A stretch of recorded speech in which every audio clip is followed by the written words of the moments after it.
Hippie makinistang mangyan po. Andito po tayo ngayon sa ating Bowthruster Loop Oil Filter Control Box. Ito guys yung ating CGC. Kailangan natin itong i-modify yung kanyang wirings. Kasi guys ito pag ini-stop natin yung CGC may lumalabas siyang alarma na header tank low level alarm. Kaya kailangan natin siya modified. Kaya ito i-off muna natin yung power source at i-disconnect natin yung wire number 6. Ayan guys, sa baba ng contactor, at i-connect natin siya sa wire number 5. Pagsasamahin natin yung dalawang wiring para maiwasan natin yung misjudging alarm. Kasi minsan guys pag maintenance tayo dito, pag ino-off natin yung CGC filter, nag-aalarma siya ng header tank low level alarm.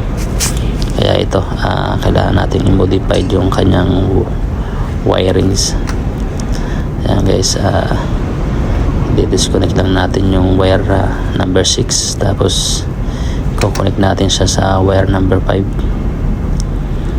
Ayan guys, itong CGC filter ito pala guys ay in-install nung kami nasa dry dock sa China shipyard.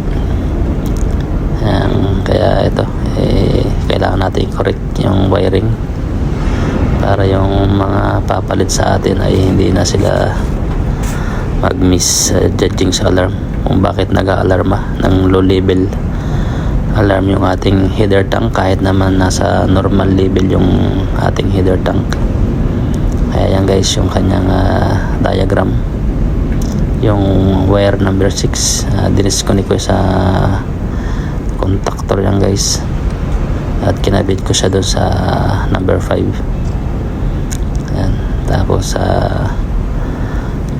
titestingin natin yan, i-stop lang natin yung CGC kung mag-aalarma.